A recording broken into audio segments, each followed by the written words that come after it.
If you are somebody who's a creator or an entrepreneur or trying to start something new, or just somebody trying to start something new in your life, this episode is for you.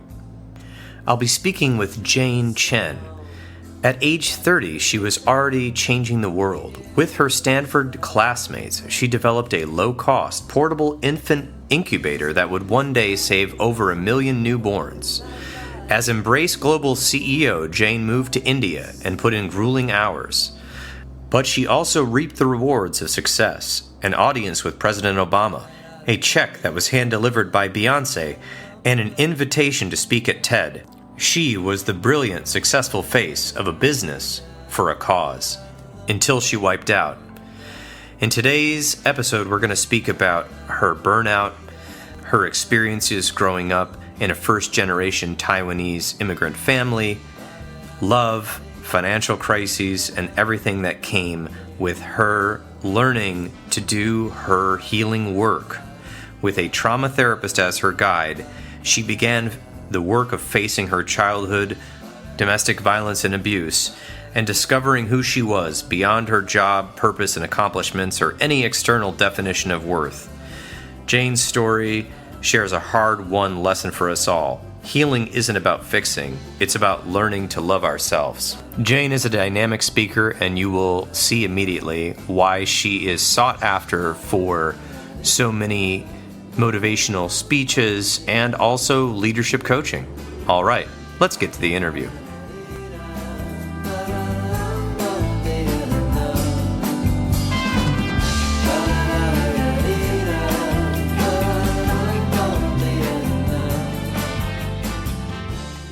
And welcoming to the podcast, Jane Chen.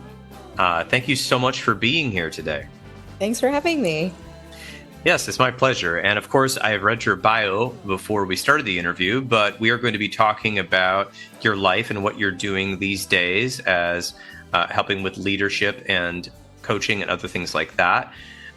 Your book has come out, Like a Wave We Break, a memoir of falling apart and finding myself. And I did find it quite engaging. As a reader of memoirs, they usually kind of take their time. And your memoir got right in there really quick and got me engaged, talking about your childhood. And since, this is a podcast, so sort of like a little bit of a sampler, I'm going to probably ask some questions about that. But I am curious, just from your standpoint, this is something you kind of every author wants to, or all the podcasts want to know, what inspired you to decide, okay, I've gone through all this stuff. I've gone through therapy. I'm feeling more healed. I'm going to write a book about it. What inspired you to do that?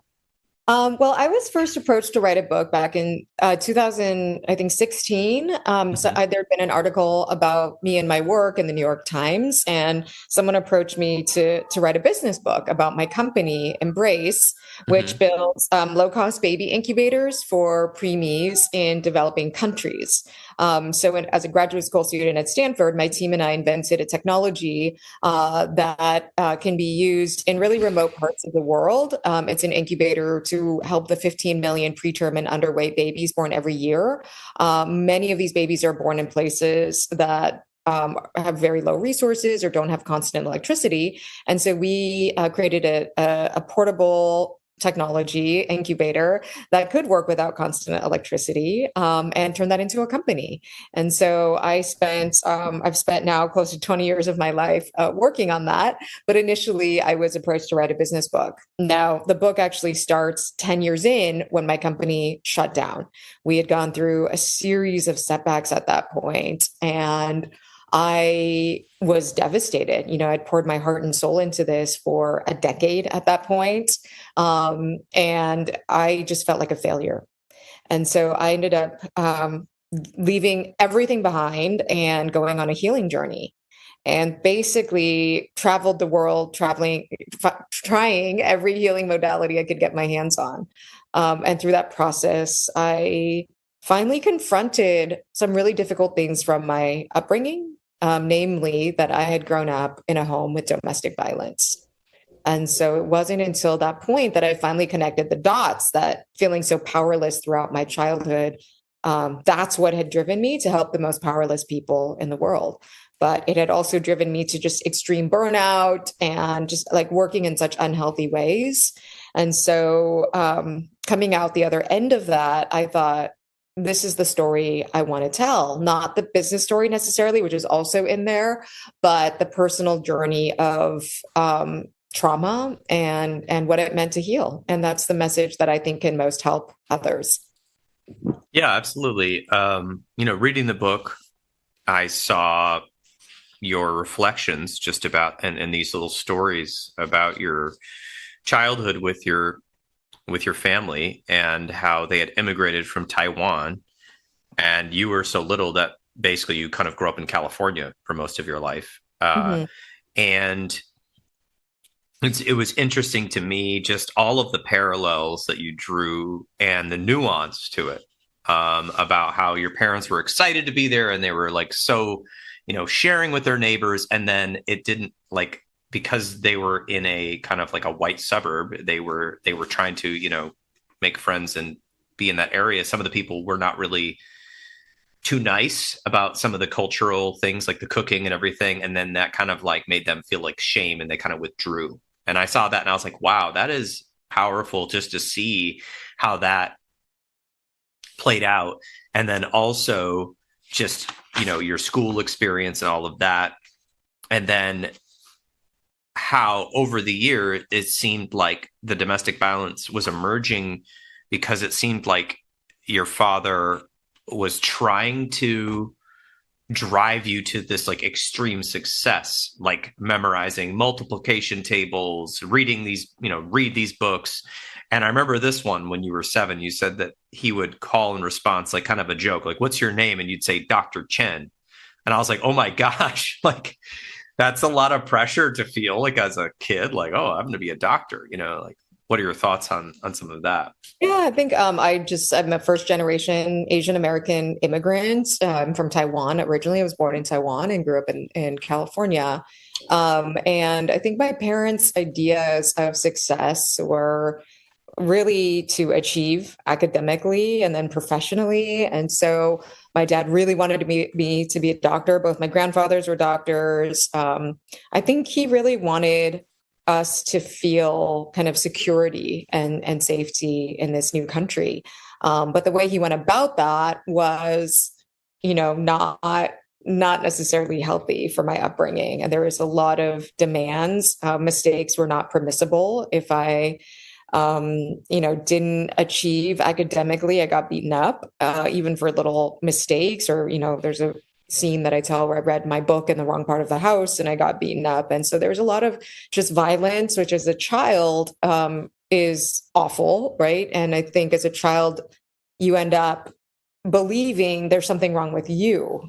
Right. And I didn't know how to put that into words, but I ended up feeling my whole life that there was something wrong with me. I wasn't enough. There was always this void that nothing could fix. Even as I went on to become successful, both, academically and professionally, I still just never felt like I was enough. Yeah. And I think the interesting part about this is I think that a lot of people listening might be able to say like, oh yeah, my parents really like invoked this idea of I should be successful and I should be this or that. Maybe I should become a doctor or a lawyer or something that makes money in their mind. But a lot of the tactics then when people don't have domestic violence are more just like shame, right? Like shame and like kind of emotional trauma. But in your case, when I was reading this, it seemed like not only was there that, psychological, emotional aspect, there was this fear of punishment if you weren't, really well. Like I think you did really well in the spelling bee, right? Like you were trying to like win accolades. And then if you didn't, there's like this beatings that you got. And so I could only see that kind of shaping your mind to become somebody who really could study well and really absorb information and perform. But yet, if you didn't do something absolutely correct in your mind as an adult, there's no technical punishment. But it's almost like the punishment was like programmed by the childhood experience. That's kind of what I was getting. I'm not sure your thoughts on that. Well, I was, told that I was stupid all the time. Right. was told nothing I did was ever enough. So yeah, there's a lot of things that went into that. But I think the outcome was no matter what I did and how much I achieved, and I went to Stanford and Harvard and, started a company that saved 1 million babies. But even all of that, just like I still never felt enough. So it was like deeply, deeply ingrained in me, that message, and that led to me feeling like I needed to like continue to achieve. And of course that, you keep moving from one milestone to the next, but until you resolve this internally, you're never going to find happiness. And I see this a lot in our society. I think achievement can be a trauma response, where, we feel like we're not enough. And so we're going to pour everything into external success. And the problem with that is you still feel empty. Right. And that's a key word, is the feeling, because you could have all of this input from your classmates or your people that worked for you and worked with you on your company, and shake hands with President Obama and have Beyoncé hand you a check for your company, which happened, but yet the felt experience is not there. And that was something you were talking about in your later chapters, about like leaning into the feeling and actually experiencing emotions instead of pushing away the sad or scary or what we call negative emotions, but which aren't really negative, just that's kind of a judgment we put on them as society. So, that being said, it's a lot to navigate and quite brave to kind of put all that on paper. And I think an interesting piece about this that I want to bring up before, because I want to get to the healing therapy part later, but I'm sort of saving that. But an interesting piece about Embrace and the incubator is that you were basically trying to go help the most forgotten about people in the world, right? The most powerless, like parents that can't afford to go to the hospital to bring their baby.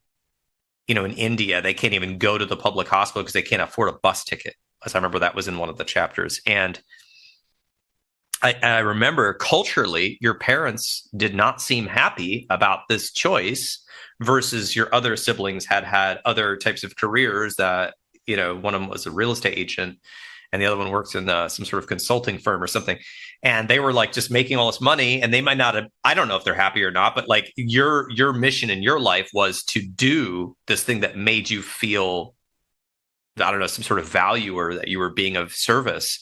And they were like, yeah, that's not going to make you any money, so I don't think you should do that. That was a lot of the feedbacks. I'm wondering how you're dealing with that, or how you would help people deal with that. Yeah, my sister was not a real estate agent, but they just both had corporate jobs. And so my parents wanted me to pursue something that was more, lucrative. And I was starting a nonprofit, and so coming out of business school, I wanted to help people. I didn't care about making a lot of money. And so they were like, well, they didn't understand that. That was just not part of like the culture or their lexicon, or, like they wanted me to again, have financial security. And so starting a nonprofit was not what they had envisioned for me.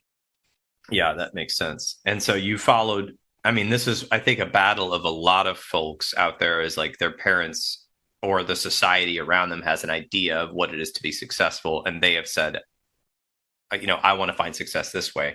And even though, and then we'll get to the second half where you have to find it within. But I was curious, you probably can't tell me too much about this, but since this book has come out, are you getting leaders that need help consulting from you, or leadership class that have had similar experiences as children? I'm wondering.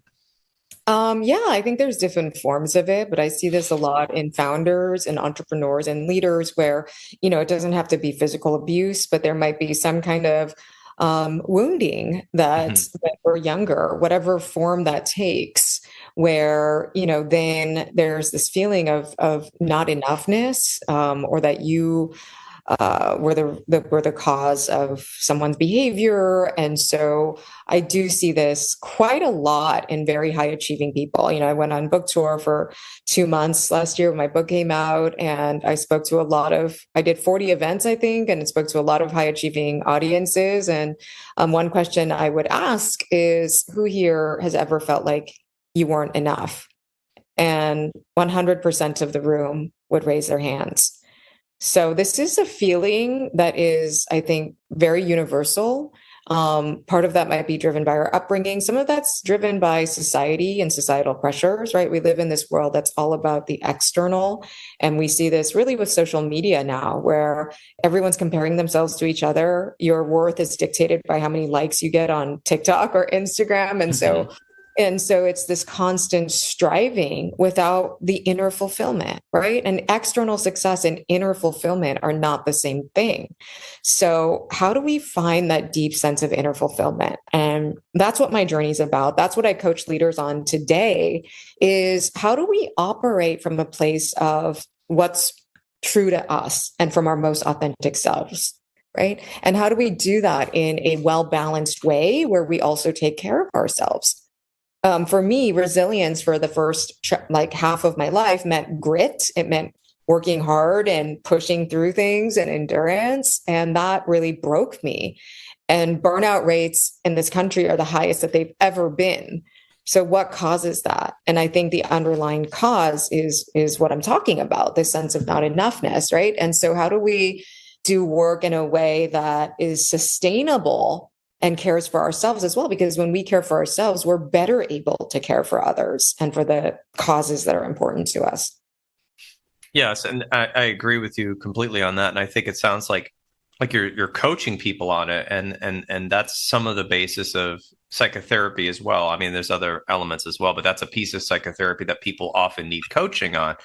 And it makes me wonder, and when you had everyone's hand go up and they don't feel like enough, like it's as if our current, I mean, we're right in the middle of it. So it's easier to look at when you're into a new part of the culture and we've gotten past this. We're in the middle of this right now, which is, what is success, right? Mm-hmm. What does that mean, right? So like some of the more natural doctors will say, like, what wealth is health. If you have your health, that's real wealth, versus like stocking up as much money as you can and as much goods as you can, as much services, but your whole body is like messed up and you aren't sleeping and your relationships are what they are, right? And there's a piece of that then, like you said, lends into social media and appearances and all of the things that you've discussed. And I definitely think, I'm glad you're reaching leaders, because if our society is going to transform, yes, we can do this one by one. Therapy is here, right? Coaching is here, but we need good examples. And I don't think right now in our country, and I'm not saying all business leaders or all politicians, but it seems like they are really full on in this trap of appearances and money and wealth and whatever makes them popular, and not cultivating the inner life, or what is, the simple life, or simplicity of taking care of oneself and others. And so I think young people don't have a good direction in that. And obviously in your situation, I mean, it translates, but when your situation, it seemed like your parents, this is one of the things I got, I don't know if this is why, but because they came from a situation where things were difficult in Taiwan, they really wanted you to succeed. And they saw the idea of America and the idea of being able to make yourself and become anything you want in a sense. And that was kind of motivating them in a way that was not maybe the best way to do that, but the way that they knew how. And so it's interesting how you can come at that angle from a whole different area, but it's like what's affecting everybody right now. Thoughts on that? Yeah, no, I think this is a huge part of our culture right now. And again, it's driven by everything is about external success, but we're over indexing on that. And so what's happening right now, as I said, high rates of burnout, depression, mental health, chronic disease. Like there's so much that's happening, and it's showing up in our bodies, it's showing up in our mental health. And so I think there has to be a new paradigm for how we operate, right? And actually recently was talking to someone who works with founders who have IPO'd. And so they've had these huge exits from their company. They have amassed a great amount of wealth. And they are so like feeling so empty, and unhappy. And so like material wealth or success doesn't guarantee inner happiness. Right. And so like that's what I really believe now. The coaching work I do on resilience is actually about how do you feel all your feelings? Right. We so often disconnect, we escape from difficult feelings, but how do we feel them so we can process them? How do we get to know ourselves deeply? And I draw heavily on the parts work model for this because I love that. We'll go into that later. And then how do we live by our values, right? Outcomes are so uncertain. Look at what's happening in the age of AI. Like we don't know what the future is going to look like. Things are changing so rapidly. And so when your happiness is predicated on an outcome that you can't control, especially in this like rapidly changing environment, then your sense of self becomes really fragile, right? So how do we instead anchor ourselves in our values and allow that to be our definition of success? Well, I think that is where we need to go. I think it's a tough job to shift that Mm-hmm. mindset. And I think especially in the upper echelons of founders and CEOs and whatnot, that is a shift we have to make as a culture because our Mm-hmm. current economic system is not set up that way. If you Yeah. look at the where we're putting, a lot of our investments in the stock market and things, they're looking at quarterly returns. Mm-hmm. And we all, just like a farmer, he can't have corn 4 times a year. That he's got to take time for the corn to grow and to plant the corn and to water the corn and to make the field be the nutrients come back into the field. And yet our entire economic system, this is not an economic lecture, but it is predicated on value that you can show to shareholders. And so it's difficult when you have a company and you're trying to compete against these other companies, be successful, to think about oneself and how you're showing up in relationship affects everybody, all the employees, all of your coworkers. It can. And yet at the same time, you're trying to present your company to Wall Street to have a public offering, right? And so they have a different value system.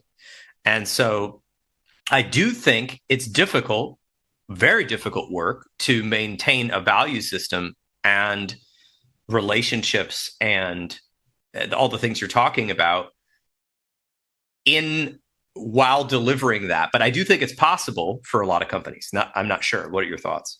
Well, I think that these things are actually inextricably linked. So there's been this great body of research on psychological safety. And psychological safety is the number one most important determinant of high functioning teams and innovation. Mm-hmm. Right. And this is a study that Google did back in 2016 called Project Aristotle that looked at reams and reams of data to determine what allowed for like the best teams, right? What were the determinants of that? And so psychological safety is basically the ability for someone to show up at work as their full selves, to take risks, to speak their mind without fear of getting shut down, right? And so my question is, well, as a leader, how do you create that environment and culture for others if you don't have that within yourself?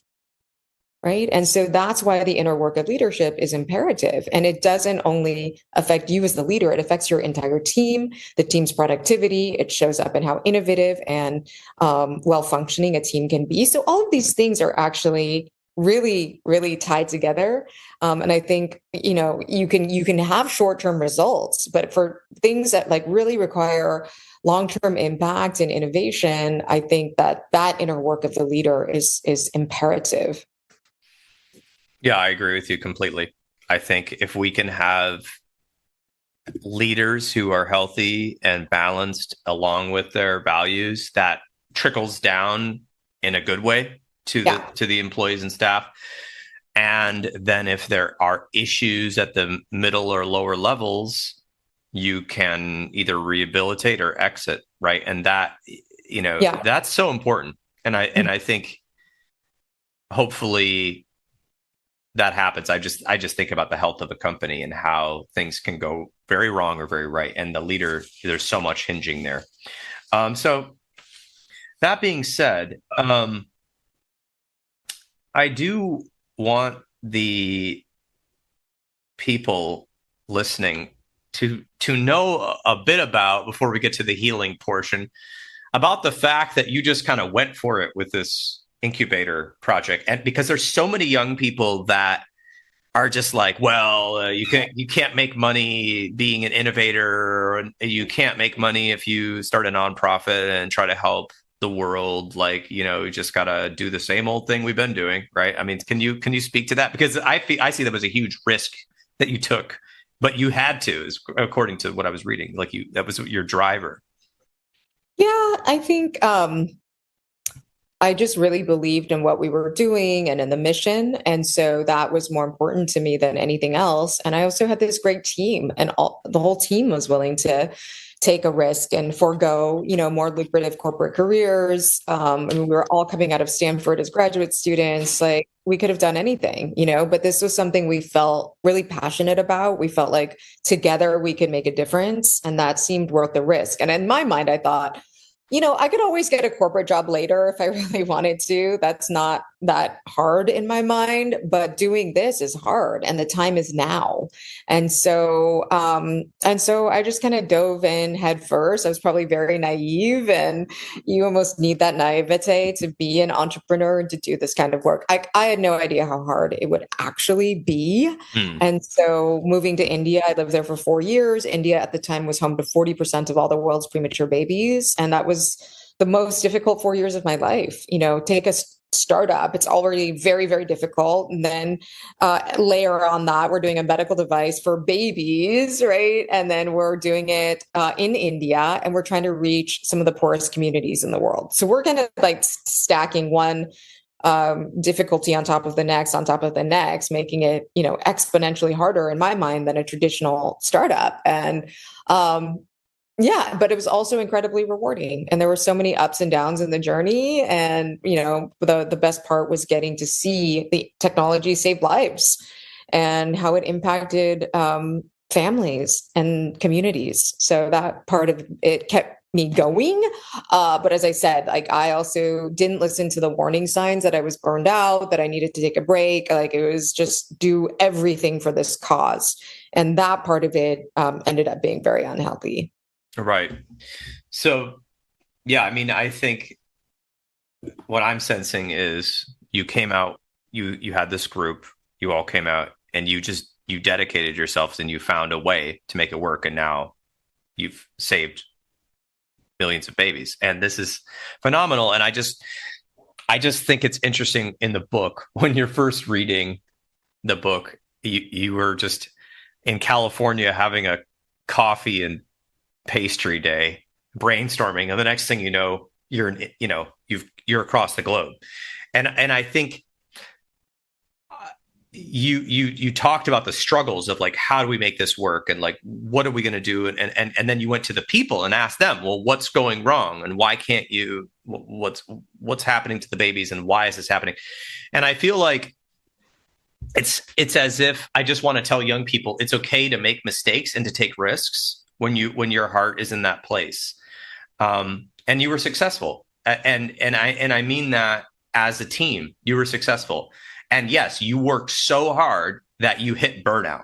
And I think burnout is, we keep seeing more and more articles on burnout, on LinkedIn or Psychology Today or whatever, you see them. And I've experienced a small period of burnout, but your burnout that you describe is quite extensive. Can you explain? I mean, the easiest part I can say is it's like you ignore your body signals, you push past something, and then something happens. What happened to you? Can you talk about that?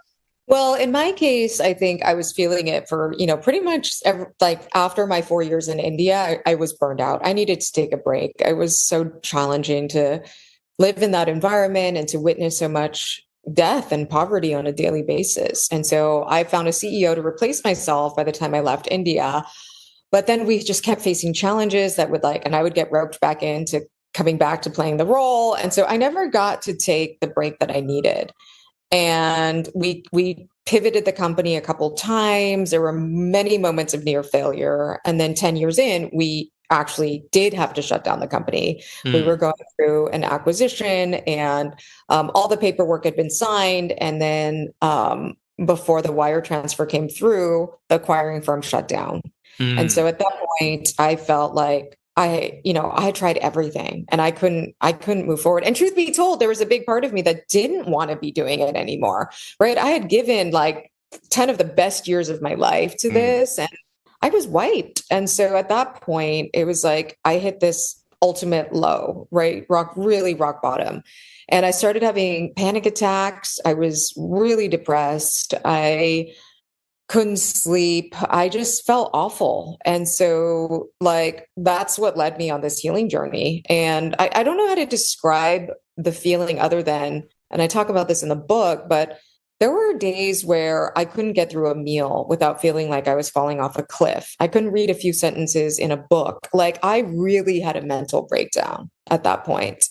And it was from years of neglecting my body and my needs and my stress levels, and I think as growing up, just given what I went through, I got really good at disconnecting from my body. That was a survival strategy. And so as an adult, I knew how to do that. I knew how to push through. And like I thought I was invincible and I could do that, until I broke. And that's what kind of woke me up to, oh wow, okay, I need to look deeper and do the deeper work because this isn't sustainable. And I had no choice at that point. Yeah.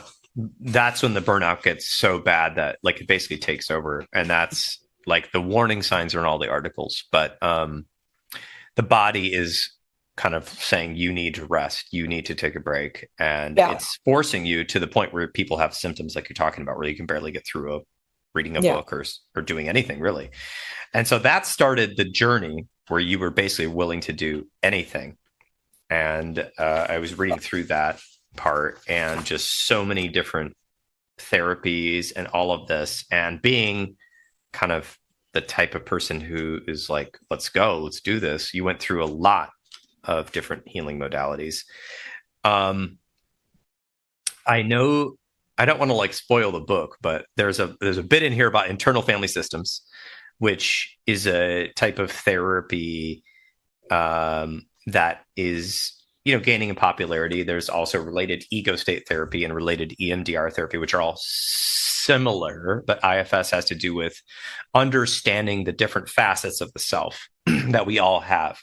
If we can get into that meta awareness of having different parts or facets of the self that were developed over time. I find that therapy intriguing because I feel like that, in my mind, when I was reading the book, really helped you get in touch with yourself and in a way that was very deep and meaningful. Can you talk a little bit about that?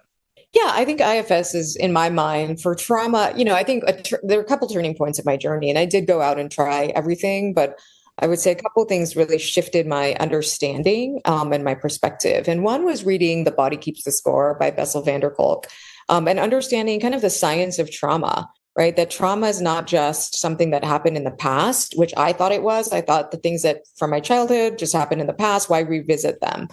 But trauma is actually something that rewires your brain and your nervous system. And so it's how you bring the past into the present, and it affects every part of your life. Right. And I started to understand this in a deeper way. Like talk therapy had never like fully worked for me. It was helpful, but it didn't always work because I think I needed to go deeper and I needed something with a somatic element as well. And I think that's the other thing I learned, that trauma is actually stored in your limbic system, not in the neocortex, not in your thinking brain, which is why then I started understanding how to approach my trauma. And I finally also began to have hope that I can heal, right? For a while, I was like, I'm doing all these things. I'm not feeling better. Like this is hopeless. But I started to understand and ended up, working directly with Bessel van der Kolk as my therapist, but he really helped me believe that I could heal. And that belief in it of itself was so powerful. So with regards to IFS, it's, as you said, based on the premise that we all consist of a multitude of different parts. So you may have a part that is a overachiever or control freak or perfectionist or a people pleaser, and also parts that carry feelings of rejection or shame or abandonment or not enoughness, like we were talking about earlier. And so the goal of this practice is, how do you actually start to have awareness of these different parts and have compassion for these parts, right? And so I started to see that the part of me that needed to achieve and do all the time was protecting the part of me that felt like I was not enough.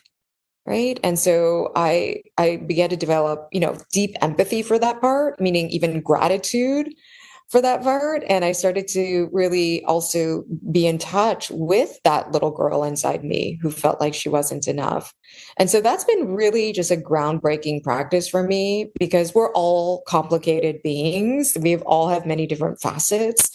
And so getting to see that in ourselves, getting to know ourselves at that level, right? And the human organism is so amazing in many ways that we have all of these parts come up for survival.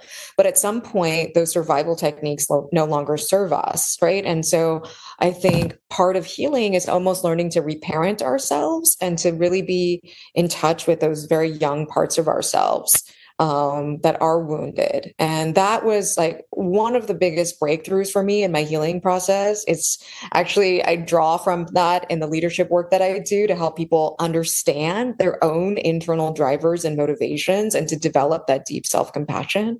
And it's the therapy that I recommend to everybody, actually. I love that. Yeah, I'm a huge fan of it. I've been trained in ego state, which is similar to IFS, and I've had some training in IFS, but I haven't gone through like the massive workshop. Yeah, I've been through the full training of EMDR like many times, and there's a bunch of workshops that show how to incorporate IFS with EMDR and all of that. So I do that, and I love IFS, and I think it's such a good modality. And I think being able to, I won't.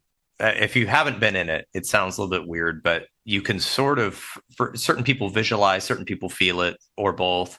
You can visualize these parts of us that are there, whether or not we like it or not, possibly that were originated for our own survival, our own ability to cope or adapt to whatever is going on in our lives at the time.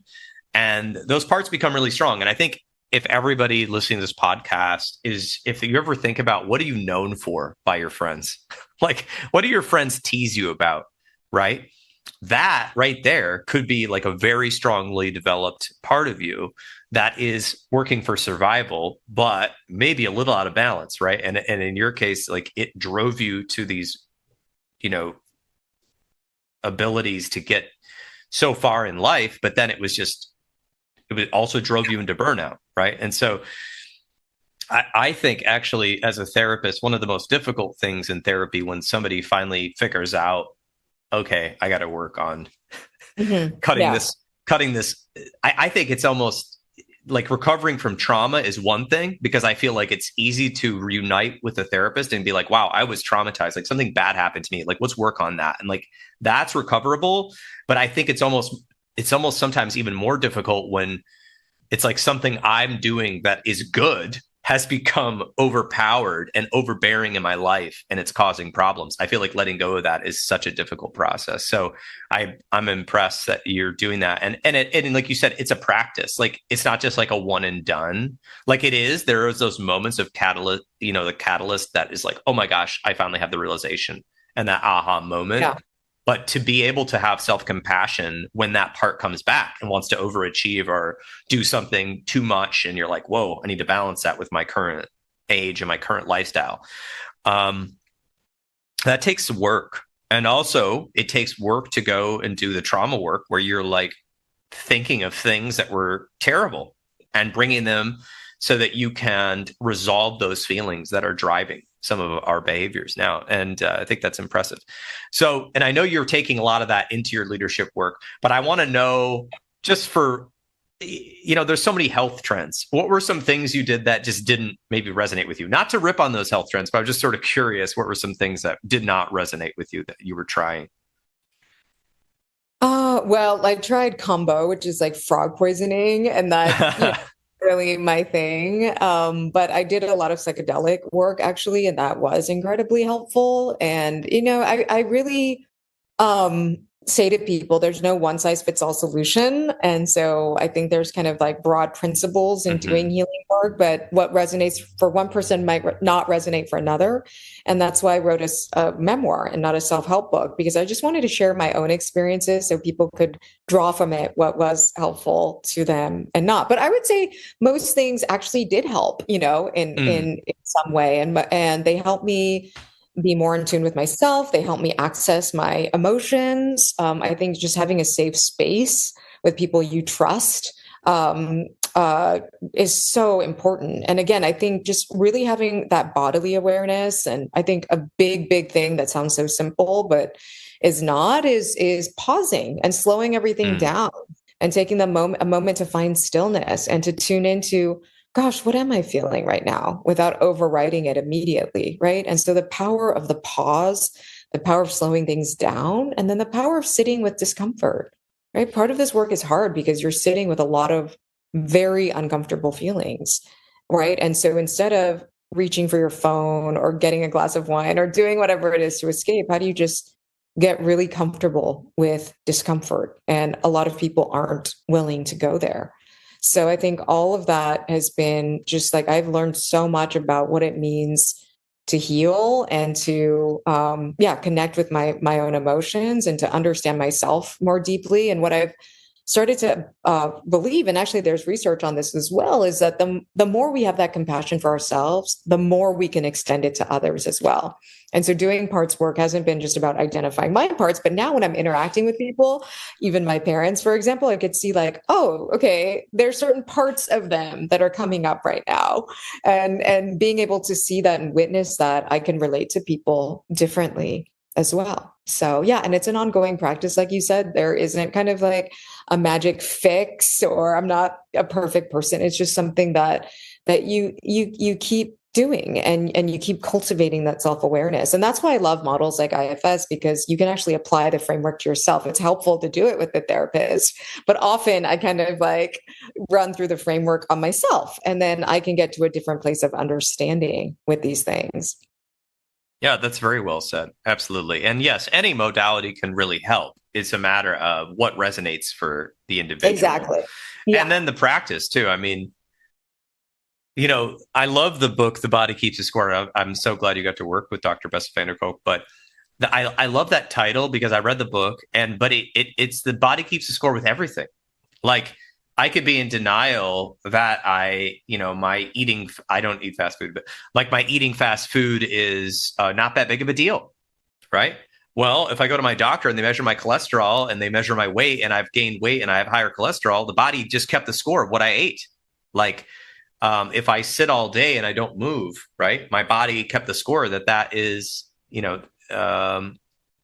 maybe causing me to be stiff. But just like that, memories like encode, like you said, in our nervous system, and there is a piece of, like you said, like the stillness, taking a break, reflecting, that we can deny as much as we want, and we can ignore our symptoms as much as we want, but our symptoms that we don't like are often messengers that can propel us to do something, to change, to address something that needs addressing. So I'm a big fan of that. Well, I think also when we're dysregulated, then we're in a state of like fight or flight, right? And we have cortisol like coursing through our bodies, which leads to inflammation, which is the root of all chronic illness.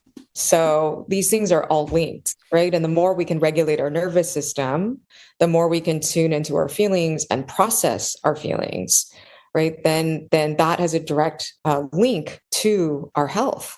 And so I'm actually piloting a program with a dear friend who's a medical doctor, and we're combining leadership coaching. I mean, it's bigger than leadership coaching. It's almost like just like inner work coaching, but not therapy. It's a complement to therapy. But we're combining that with tracking health outcomes, because we believe so much in the mind-body connection. And the more you do the inner work, the more it shows up in your physiology, and vice versa.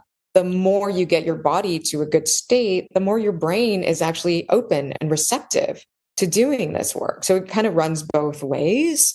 But I think it's like, as you said, these things show up in our bodies. And for me, my body literally shut down. I had no choice but to like pay attention. And so now I'm much more mindful of all of that, right? And I'm also mindful of taking a pause, just taking deep, 3 breaths if I'm in a stressful situation, taking the time to be kind to myself and just allow myself to feel whatever it is, even if it is not like rational, right? Just like allowing the spaciousness for that is huge in regulating our nervous system. Yeah, absolutely. Just the self-compassion piece, just for listeners, that actually reminds me of Kristen Neff. Have you heard I love her work. Yeah, Kristen Neff, her work on self-compassion, and just these are the most simple self-compassion exercise, and she measured them, and the mental health outcomes were amazing on people just doing these like 5-minute self-compassion things. It's amazing. I love her work. And I mean, she, she's a big following, but I'm surprised it hasn't taken off even more than it has, Right. you know what I mean?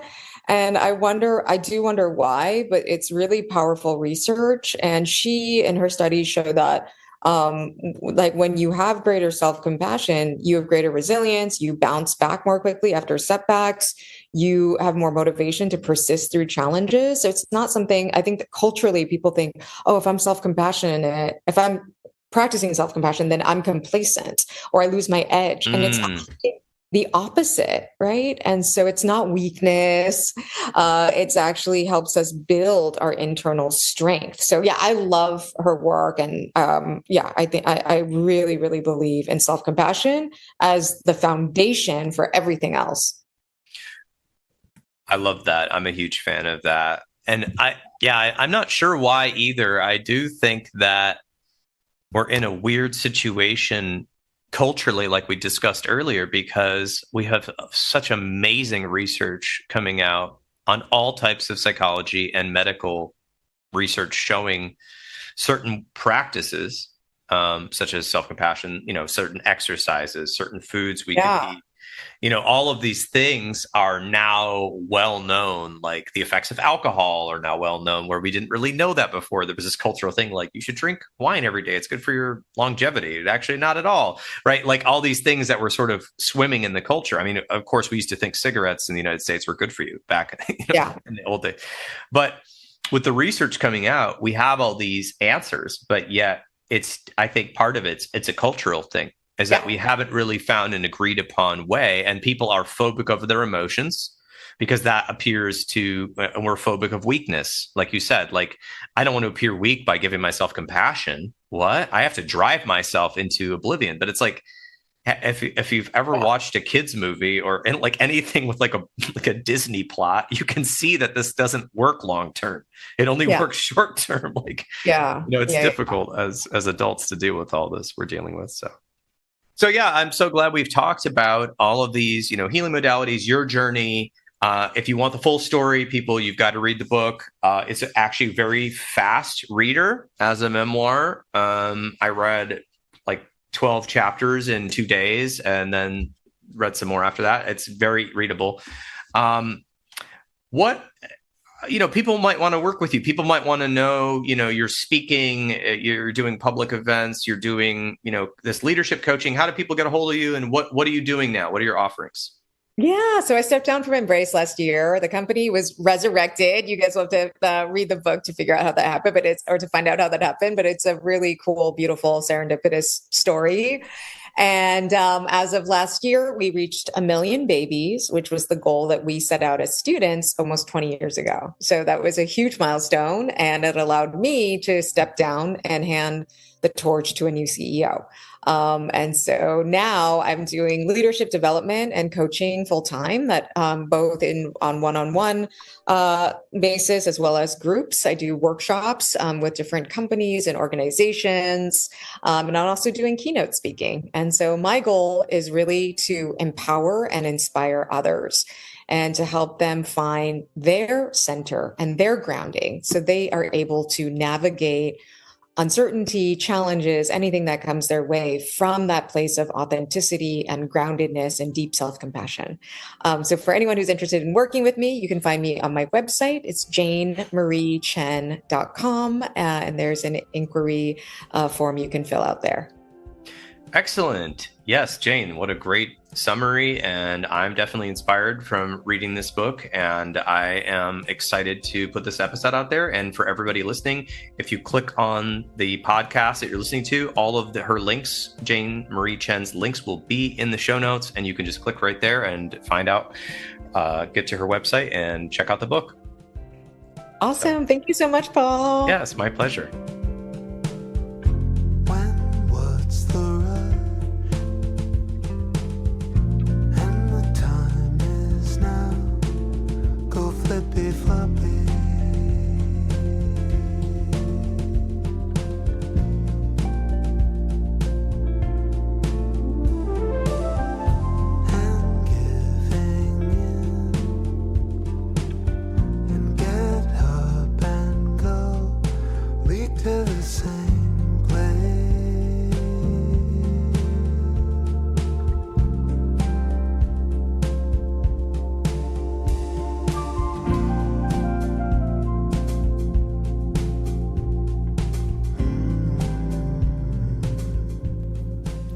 And there you have it. This has been another episode of the Intentional Clinician Podcast. If you are enjoying the show, please leave us a rating on iTunes or share the show with people you know. I would surely appreciate it. As some of you know, I am passionate about preventing future violence in the United States. I have started a nonprofit with colleagues called the National Violence Prevention Hotline, which is a 501c3 organization. We are endeavoring to gain funding and collaborators and volunteers so that we can start a 24/7 hotline and chat line to reach potential perpetrators before they may act violently. It is a bold effort to curb violence and save innocent lives by working to connect with potential offenders while they are in the planning stages of violence, help to de-escalate them, and provide resources so that they can get appropriate professional help. The National Violence Prevention Hotline is looking to open up a conversation about violence in society, the causes, and the solutions. You can learn more by visiting our website at violencepreventionhotline.org. You can get involved by writing your congressperson from our website, sharing it with your network, or even donating to the cause. If you are looking for an EMDR International Association consultant, I am a consultant and I can help provide 20 hours that you need to become EMDRIA certified. Just check out the show notes and send me a message and see if we're a good fit to work together. If you are in need of counseling, do not hesitate to make an appointment with a local counselor in your area. You can also make an appointment with the excellent clinicians at Health for Life Counseling in Grand Rapids as part of the Trauma Informed Counseling Center of Grand Rapids by visiting www.healthforlifegr.com. And if you are in the state of Michigan, you can also schedule a telehealth appointment. The recording you just listened to consists of the personal opinions of Paul Krauss and his guest, and while these are based upon the literature they have read and the experience in their respective fields, the information on this podcast should not be viewed or thought of as the definitive opinion on any subject. Listening to this podcast is not a substitute for treatment. If you're in a crisis, please call 911 or the National Crisis Line at 988. Support your local bookstore by shopping at bookshop.org. That's www.bookshop.org. It donates a percentage of sales to local bookstores all across the United States, which I think gives character to our cities and a place to hang out and a place to explore. You can order from the comfort of your own home online while supporting businesses near you. If you are a therapist and you are not involved in your local counseling or therapist or social work organization, please get involved to at least pay dues so that we can have lobbyists help keep mental health care accessible at the government level, and also expanding into schools and other places that need it. And also, if you didn't know, counseling organizations and professional organizations are working to keep us from becoming gig workers for a lot of large corporations who are coming in and trying to buy up local counseling agencies or basically pay you what they pay for people to deliver food to your house. So get involved. Until next time on The Intentional Clinician, I wish you all a safe and peaceful week.